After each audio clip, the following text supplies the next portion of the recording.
Welcome to the Support Group Expert Series. I'm John Gabriel, author and creator of The Gabriel Method, a diet-free approach to sustained weight loss. And I'm very pleased today to be talking to Dr. Pedram Shojai, who will be talking about vitality, health, and wellness. Dr. Pedram Shojai is an amazing man of many titles who, in my opinion, has extremely effectively married the best of the East and the West for healing.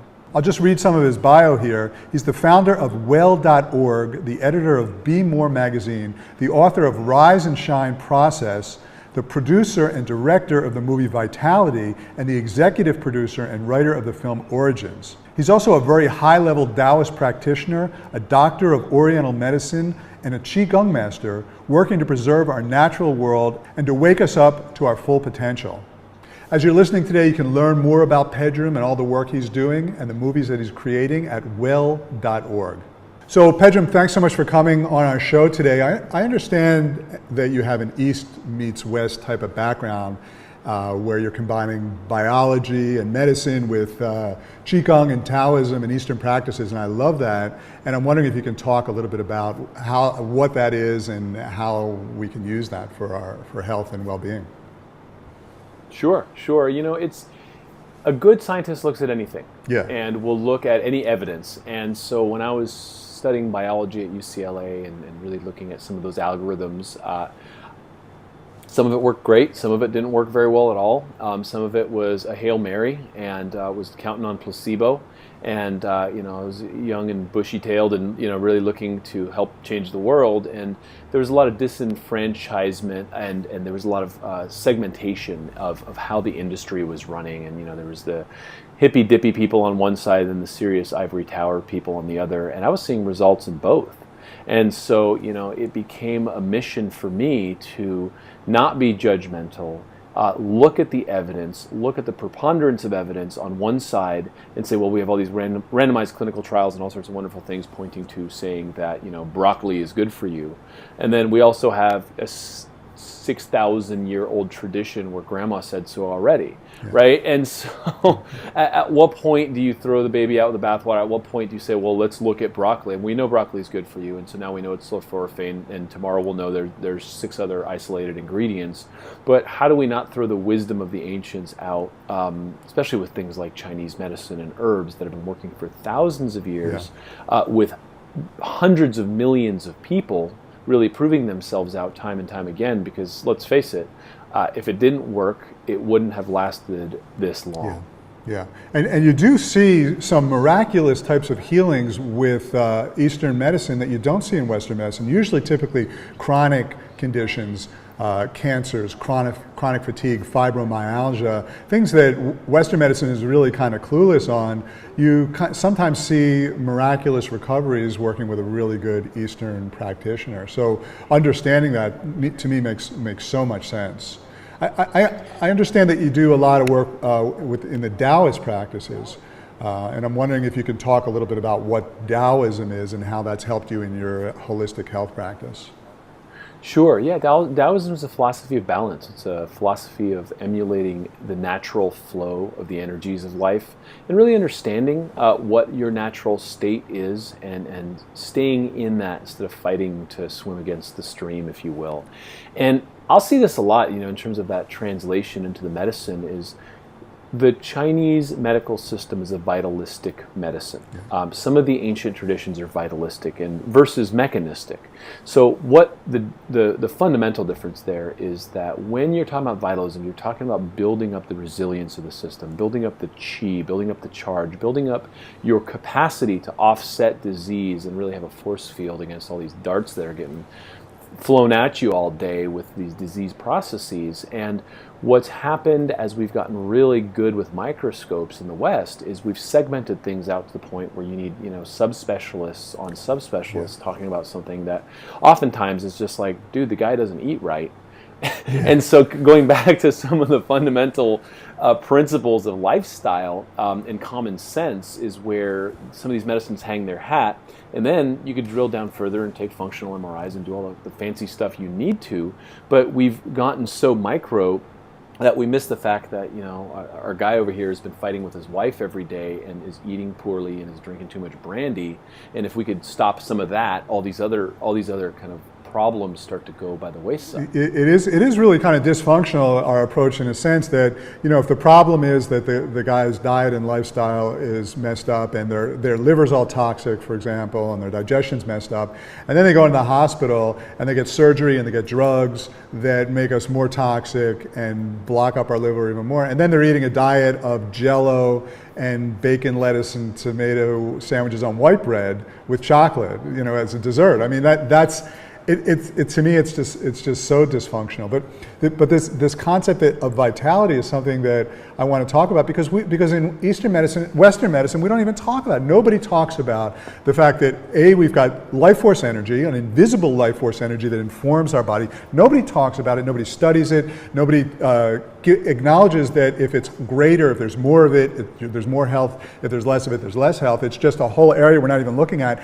and that's the whole very foundation of Eastern medicine. So I'm wondering if you can talk about vitality, introduce that to our listeners, and explain why it's important and how to cultivate it. Yeah, absolutely, and it's the missing ingredient, really, is vitality. And it's the secret sauce, and it's something that is our birthright. And you see kids running around with it, and you're like, oh my God, look at them, they're scrambling around and climbing up trees, and you know, they get sick, but they bounce right back, and all these types of things. And as we start to diminish in our vitality, that's when disease comes in. And I could tell you, you know, when I thought that the proper way of changing the way medicine worked was by, if you can't beat them, join them. What I did was I ended up starting a medical group and being the CEO of my own medical group and having tons of doctors on all sides of the fence working for me and with me and all that. And what I saw point blank was these algorithms are all fundamentally directed towards a payer model that only pays when things are already broken. Right. So you can't even look at vitality within the traditional medical system because the money is in fixing broken things, the body shop, right? And so we're not talking about oil changes, we're not talking about, you know, fine-tuning engines or any of the kind of stuff that keeps your car humming. It's like, you know, we can't wait till it rains because, you know, business is going to be good. And so, you know, I had to leave that business and get into filmmaking and writing books and all these things because I felt like I needed to intercept people before they landed as shrapnel, you know, in my wards type of thing. It just, vitalism happens at the grocery store. Vitalism happens when you wake up in the morning, what your practices are, whether you come home and watch TV or walk the dogs. I mean, it's how we live. Yeah. Good. Is it fair to say, you know, I study also Taoist practices with respect to the meditations, and what my experience and the way I would describe Taoism is the science of cultivating vitality.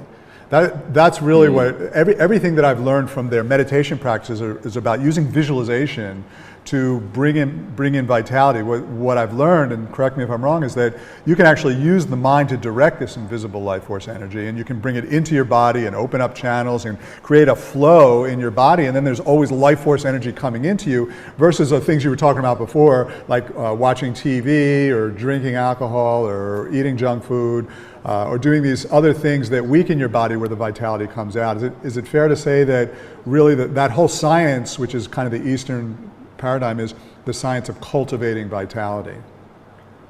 Yeah, and I would say that really is the fundamental premise that's missing, because in the West, in our culture, we're all very horizontal in our feeding, right? It's like calories in, calories out. I need to get my energy. I need you to tell me how much you like my shirt, and you know, in exchange, I'll give you a compliment. And it's all of this kind of animalian type of ingestion of energy, and looking at it in a quantitative way. And really, the fundamental premise of Taoism and some of the yogic arts is opening up your channels and opening yourself up to the universal flow of energy. And it's just other math. I mean, it really, you know, we could talk about it all we want. You need the experience of it. On the other side of the experience of it, people are just like, got it. Got it. When you experience it, there's nothing like it. Like for me, what I've learned in my practice is that over time, we lose our vitality through our senses, through looking, you know, acting all the time, doing, hearing, listening, loud music, TV, talking.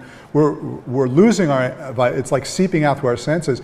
And I've recently been doing a practice where I'm imagining all this energy, as you're saying, coming into my senses, really actually reversing the flow of energy from coming out of my senses into my senses. So I imagine, in our visualization, we talk about this a ball of light in your navel. I imagine it's sucking energy into my senses. And when I do that, I feel this amazing calmness and energy.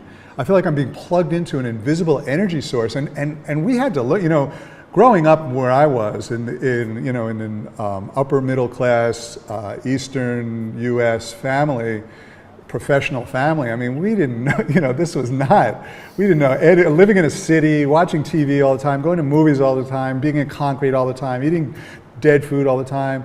Nobody talked about this, but when you plug into that and you feel this reversive flow of energy going into you rather than out, it's so incredibly satisfying. And I really think it's what everybody's looking for by dumping energy out of their senses, but really we're looking to try to get it back in. Yeah, the Buddhists call it hungry ghosts, right? And we're all looking for an answer that's outside of us, that society or something's going to give us, when all we ever needed to know was how to become receptive to the energy of the entire universe that sits in the still moment of now. Yeah. And so it's almost like this cosmic joke that everything you've been looking for is a few breaths away, and once you can see it, it's just like hallelujah. I'm sitting here in paradise, and I'm happy, and I'm full, and I'm fulfilled, and I'm vital. I heard this one meditation teacher tell this story about a guy who, it's just a parable really, but it's a good analogy about this guy who sat on a box for 20 years on the street and begged for money, little bits here and there, scraps of food, scraps. For 20 years he sat on this box every day and begged. One day someone said, "Hey, what's in the box?" And the guy says, "I don't know." And he goes, "Well, why don't you look inside?" And he opens the box, and the box is full of priceless diamonds, hundreds of millions of dollars of diamonds. And that to me is a perfect analogy of the way we live our lives. We're out there looking for scraps. Like I say, "Hey, Pedram, do you like my shirt?" "Hey, you, do you think I'm cool?" Or, "Hey, can I get this drug or this thing to make me feel good?" When everything we're looking for is inside, we're not even looking. We spend our whole lives not even looking. That's beautiful. Yeah, and that kind of revolves around the medical model too. Right. It's like we're now like, oh my God, you're wearing a white coat. Tell me what to do, or you're an authority, and we've lost the ability to say like, yeah, God, when I eat eggs, it makes me gassy and I have less energy. Maybe I should stop that. It's like your body is constantly communicating, and you're connected to this thread of wisdom. But it's just this constant barrage of information that you think you need to help yourself instead of listening to your body, which is also a big part of Taoist practice. Right, exactly. So you created a film called Vitality, and that was your first film. And I'm wondering if you could tell us about it. Not only where can we get it and listen to it, or watch it, but what is it? What's the main drive of the film? What's it about? Yeah, it's about the principles that have been lost in lifestyle that are really the fundamental elements that make up health. And so, I kind of selfishly as a doctor just got tired of repeating myself. I found, someone would come with fibromyalgia, someone would come with migraines, someone would come in with, X, Y, or Z. And, after a decade or so of being in practice, my algorithms for care were pretty much the same. It's like, dude, are you sleeping? Right. Are you exercising? And it just got to the point where as we unlocked the lifestyle code, if you will, people were getting better. And so I created a superstructure of, vitality being the sphere in the middle and having diet, exercise, sleep, and mindset. And I don't care how good you are at saying, I'm like, Mr. Paleo, bonanza guy, and I could do 1,000 pull-ups and kips and all this kind of stuff. If you're not sleeping, you're getting sick, right? Or if your mindset is off. So just looking at health in a more holistic way than just kind of the fundamentals. Pill for an ill is forget about it. I mean, that's just like entry level. But then people start getting into like, what diet should I do? It's like, well, that's a part of it, sure, yes, absolutely. You got to eat live food, you got to do all these things, but you also have to stretch. You should also, get off that desk that you're sitting on. And so it became this 54-minute, really like a propaganda piece to say, hey, okay, look, here's what you need to know, now run with it.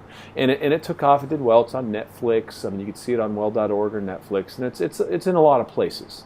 It kind of led me into an understanding that all of this has been a battle for the minds of men.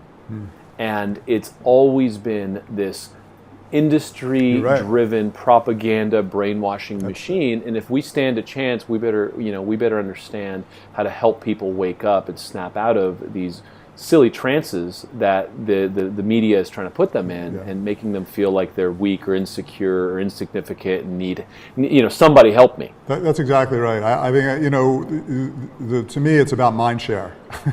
Everybody's competing for mind share. They're competing for your head space, their mind space. They're saying, no, the solution's out here. I can give you the solution. I can give you the solution, rather than the solution's inside of you. Like when I was a kid, I remember there was this detergent commercial, washing detergent commercial for Ring Around the Collar.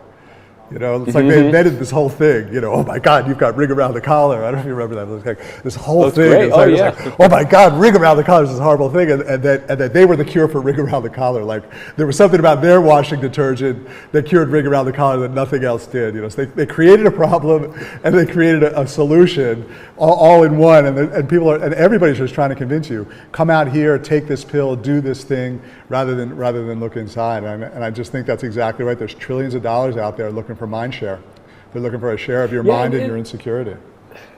And it's tough, man. I mean, I spent the majority of my 20s hiking the Himalayas and hanging out with Buddhists and Daoists and all this, and everything was about desire being the root of all suffering. And then I come back and become a business guy and try to integrate in the world and figure out how to make my way in the West. And Marketing 101 basically says, well, desire is great. That's how we judo flip them, right? You take their desire, you find their weak spots, and then you use that to leverage them into whatever, usually consumer behavior that you want. Yeah. And so it's, desire is really the currency of that mind share, and it's the hook. And so learning who you are and being able to be free and flowing and have your own vitality and have your consciousness be parked in somewhere sane allows you to not get blown around by the winds. It's exactly like that. right. And it's powerful. It's exactly right. Like when I look at myself and my own practice, and you talk in terms of desire, like I look at what do I want? What can I get from the world? Like let's say I'm a trillionaire, right? I never have to work again. I have all the money. What am I going to do? Is it going to be, am I going to get a yacht and go to the south of France? Am I going to do all these things? When I think about what I want and what gives me pleasure, it's going in and doing my practice. Because there's no person or thing or experience or idea that I can have that gives me the same pleasure as doing my practice and feeling that my body filled with vitality. And that's something you have to do to experience. No one can really explain it to you except to say, hey, you got to try this. That's really all it comes down to. But when you do that, no one can convince you to come out and that they've got something better, because no one has something better and you've experienced it. But we've all fallen for it, right? Of course. I'm in Southern California where I've had a number of people saying to me, it's like, it's better to have a Bentley and have it repossessed than to never have a Bentley at all. Yeah.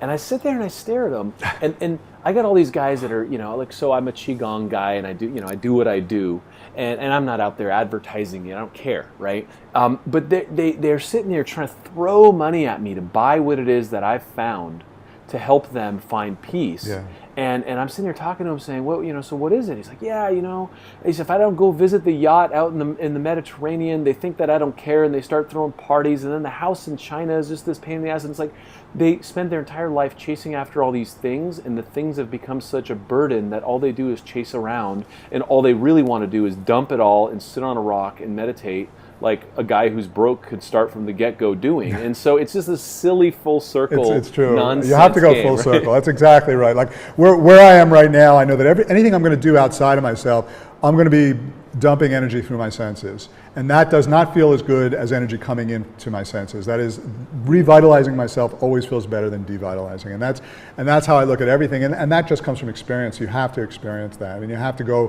full circle to the point where you go, well, everything out there is not giving me what I thought it was going to give me, and I'm tired, and I'm exhausted, and I'm weak, and I'm sick. And I'm in this body that I'm basically a prisoner in, because that's not healthy, and I had to live through that. I mean, if you've ever lived through a body that was 400 pounds, and every day you have to carry that, every minute you have to carry that, you realize you're a prisoner in your body. And unless you make that body healthy, nothing else is going to make you happy. And then when you make that switch, that's when you go internal, I think. So can you tell me also about you have a new film called Origins that just had a huge release, and I'm wondering if you can tell our viewers what that's all about. Yeah, I kind of followed the breadcrumbs after Vitality and said, so what is this? Why is everyone so damn sick? And the smoking gun, it's actually interesting because when, originally the studies that were chasing around trying to figure out why people were getting cancer started to have some one-to-one correlation saying, oh, looks like these chimney sweeps are also getting a lot of cancer. And so they started lining those things up and saying, oh, wow, it's interesting. So now we know that the soot from chimneys is a known carcinogen and these guys get cancer. But it took decades to pinpoint why nicotine or cigarettes were causing cancer because it was so universal that there was a famous quote by one of the scientists that said, well, it's just as likely that nylon stockings are because now everyone's wearing those. And so the elephant in the room is these 50 trillion tons of chemicals that are getting dumped into our environment all the time. Yeah. And so what I did is I took a crew and we went out to Africa and we went to like the original caves that our ancestors arguably stumbled out of. Yeah. Said, what did food look like, right? What did stress look like? What did the plants look like? Yeah. And what did we have to do to survive here? Yeah. Oh man, I can't believe I call this work. That is just so awesome. I'm getting goosebumps. I'm just like thinking that's so amazing. Yeah. It's you need to see it. Like every one of us needs to see it because you have like your needs and your wants, and your needs are just food, water, shelter, and fire. Yeah. And everything else is like, I don't need that car, I don't need that purse. Everything else is like a layered on convenience, but I'm alive, and that's pretty cool. Yeah. So you mentioned that you start your days with a visualization, and visualization is a huge part of our approach to weight loss. And so I'm wondering if you can tell me a little bit about why you do visualization, what it is, and what the benefit is.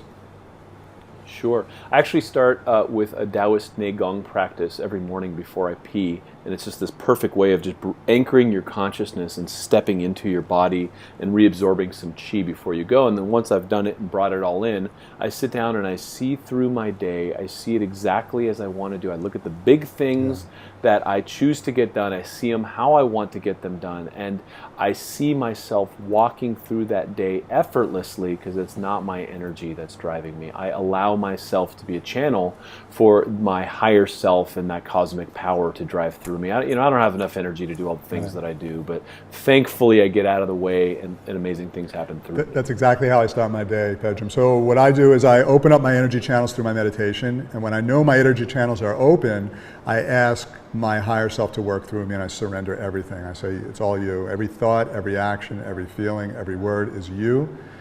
I surrender it all to you. I'm your instrument. And that is exactly how I start my day. And this idea of visualizing your day also is part of our practice. In the visualizations we do, we visualize, the weight melting off of us, being healthy, having vitality, but imagining our day in the next 6 months. And so to see you, in my opinion, one of the most accomplished people in the world that's perfectly found a blend between East and West, a balance that's maybe a handful of people in this world have even come close to hear you say that you're doing the exact same type of visualization I think is really useful for our audience. So I'm happy to hear that. Awesome. I'm happy to hear you guys are doing that. And it's the only game in town is get the heck out of the way and let your higher self that's where the real, because to me it's like when you look at energy, you've got two sources of energy. So you've got like this pool of water, which is your own personal life force vitality, and then there's this ocean of energy that's all around us. And so we can either go from our own will, ego, and identity and thoughts and dump out from that little pool that we have and drain it, or we can tap into the ocean and just become a channel for it and let it flow. And that's when energy is just coming and coming. You're never devitalized. You've just become a tap or a channel for infinity. And to me, that's where all the magic happens. Beautiful. Beautiful. Yeah, well said. Thank you. So I love what you're doing. Can you offer us a few practical tips about how to boost our energy, our vitality, how to connect with that higher source and increase our health and marry that East and West, the best of the East and West? Sure. One of the things that I've found over the years is really helpful for students in the West is don't use meditation as some sort of app that you double click once the shit's already hit the fan, right? Yeah. Use it as your operating system. Always stay in your Zen, use your breath to stay calm and allow yourself to triage that and ask yourself, hey, what am I doing right now? Yeah. And Stop fretting, just let go. The essence of Taoist meditation is to really step into your inner nature of being and not all the doing that we think is what's actually accomplishing anything. So scan your consciousness and always just become aware of what you're reacting to. And whatever it is, just stop reacting. And then, as you get better at this, there's like 80% of this energy that you squander all day gets reabsorbed into this vitality that you could then use to heal people, make compliments, manifest more things in your life. But it reabsorbs this real unnecessary wasted energy that most of us are running around just squandering, like you said, and using up our own pool. The ocean is right there. The ocean is a few breaths away, but we think we need to go to it instead of allowing it to move through us. I love that. I love what you just said. The ocean is always a few breaths away. That to me is brilliance, pure brilliance. So before we wrap up, Pedram, what's the best way for us to connect with you, to watch your movies, to follow you, to learn from you? Where do we go? Sure, very simple. Well.org, WELL.org. Okay. Lots of awesome stuff we got going on there. It's where I hang my hat, and it's where I'm proud to call home. Awesome. Pedram, I love what you're doing. I absolutely love it. It resonates with everything that I'm doing in my life, that I believe in, that I follow, that I teach. The combination of the best of the East and the West, that's what you personify. So I really appreciate you taking your time and sharing your wisdom with us and with the world. So thank you very much. Cheers. Thank you very much, and thanks for having me. My pleasure. Okay, thanks everyone for listening. As I said, Dr. Pedram Shojai has effectively taken the best of the East and the West in healing. Okay, thanks everyone for listening. As I said, Dr. Pedram Shojai has taken the best of the East and the West as far as healing is concerned. So definitely go to his site, well.org, watch his movies, follow him, learn how to increase your vitality and use it to transform your health and your life. So thanks again, and I'll speak to you real soon. Take care.